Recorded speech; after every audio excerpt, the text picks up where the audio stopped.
Assalomu alaykum. Bugun 3-ma'ruza geografik axborot tizimi, taqsimlangan axborot tizimlari haqida gaplashamiz. Rejalarimizda demak geografik axborot tizimlarida qo'llaniladigan taqsimlangan axborot tizimlari, geografik axborotlarni rivojlantirish jarayonida ularning ahamiyati rejalarida sizlar bilan ko'rib chiqamiz. Geografik axborot tizimlari bu geografik ma'lumotlarni yig'ish, saqlash, tahlil qilish, qayta ishlash, turli shakllarda namoyish etishga xizmat qiluvchi zamonaviy texnologiyadir. Bugungi kunda geografik axborot texnologiyalari ko'plab sohalarda keng qo'llanilib, qaror qabul qilish jarayonida muhim ahamiyat kasb etmoqda. Geografik axborot tizimlari bu hududiy va fazoviy ma'lumotlar bilan ishlash uchun ishlab chiqarilgan axborot tizimi bo'lib, u foydalanuvchilarga ma'lumotlarni interaktiv xaritalar, diagrammalar, statistika ko'rinishida olish imkoniyatini beradi. Taqsimlangan axborot tizimi bu ma'lumotlarni yagona joyda emas, balki bir nechta server va tarmoqlarda saqlanishi va ulardan turli foydalanuvchi bir vaqtda foydalanishi mumkin bo'lgan tizimdir. Bunday ma'lumotlarni qayta ishlash jarayonlarini turli qurilmalar o'rtasida taqsimlanadi. Ya'ni bizga berilgan biror bir masalani yechish uchun faqatgina bitta kompyuter emas, bir nechta kompyuterlar yoki faqatgina bitta qurilma emas, bitta texnik vosita emas, bir nechta texnik vositalarda ana shu muammoga yechim topadigan bo'lsak, biz tuzayotgan tizim taqsimlangan axborot tizimiga misol bo'la oladi.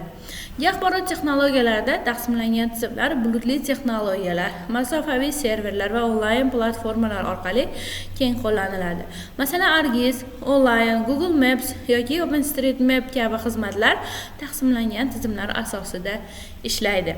Bularda berilgan muammoga, masalaga yechim topish taqsimlangan tizimlar asosida, ya'ni muammo yoki masalani bir nechta mayda bo'laklarga bo'lgan holatda yechishda amalga oshirish mumkin bo'ladi. Taqsimlangan tizimlarning afzalliklari moslashuvchanlik va tezkorlik, ko'p foydalanuvchilar bilan ishlash imkoniyati, ma'lumotlarni real vaqt rejimida yangilash, xavfsizlikni oshirish va ma'lumotlarni zaxiralash imkoniyatlarini beradi.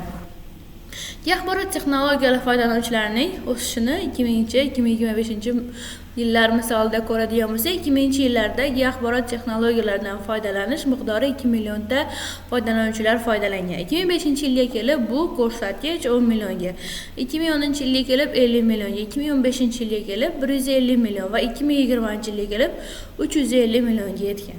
2025-yil oxiriga kelib bu ko'rsatkich 600 millionga yetishi, ya'ni 600 million kishi axborot texnologiyalaridan foydalanishi bashorat qilinmoqda. Amaliy qo'llanilishiga misollar keltiradigan bo'lsak, amaliy qo'llanilishi shaharsozlik hududlarini rejalashtirish, ya'ni zavod fabrikalarni aholi yashash hududidan tashqarida qurilishi yoki zavod fabrikalar atrofida aholi yashamasligi rejalashtirish yoki tahlil qilish, transport va logistika tizimlarida yo'llarni optimallashtirish, qaysi yo'llar qanday qurilsa yoki qaysi yo'llarni qisqartirish yoki qaysi yo'llarni kengaytirish masalalarini GIS texnologiyalari yordamida hal qilishimiz mumkin bo'ladi. Qishloq xo'jaligida masofadan turib monitoring qilish, qachon sug'orish kerak, qancha miqdorda hosildorlik olish kerak, mana shularni ham demak GIS texnologiyalariga, axborot texnologiyalari asosida ko'rib chiqishimiz mumkin bo'ladi. Favqulodda vaziyatlarda esa tezkor qaror qabul qilish, zilzilalar, yong'inlar, boshqa bir talofatlar, favqulodda vaziyatlarda talofatsiz chiqish yo'llarini demak GIS texnologiyalari yordamida hal qilishimiz mumkin bo'ladi. Xo'p, bu yerda sohalar va ularda qanday qo'llanilishiga misollar jadvali keltirgan ko'rishimiz mumkin. Demak, shaharsozlikda yer maydonlarini rejalashtirish, infratuzilma nazoratini amalga oshirishimiz mumkin bo'ladi. Qishloq xo'jaligida hosildorlikni monitoring qilish, sug'orish tizimlarini nazorat qilishimiz mumkin bo'ladi.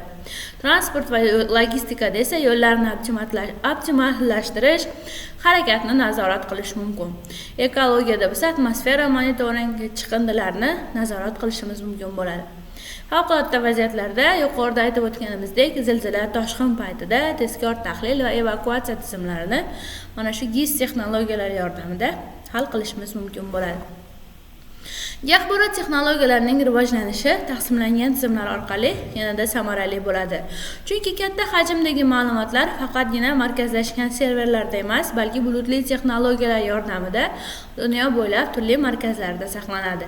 Bu esa ma'lumot almashish va ularni qayta ishlashini tezlashtiradi. GAT texnologiyalarining rivojlanish bosqichlarini ko'rib chiqadigan bo'lsak, 1980-yillarda mahalliy axborot texnologiyalari rivojlangan.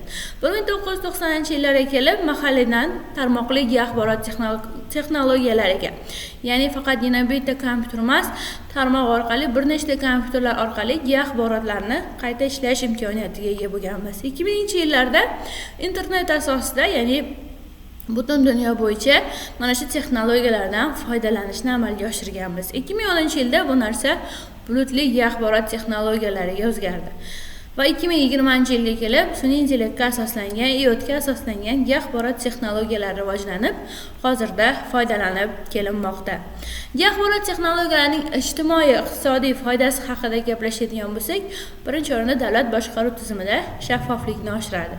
Infratuzilma va ekologik loyihalarni samarali yuritamiz. Oziq-ovqat xavfsizligi va yer resurslarini nazorat qilish imkoniyatini beradi.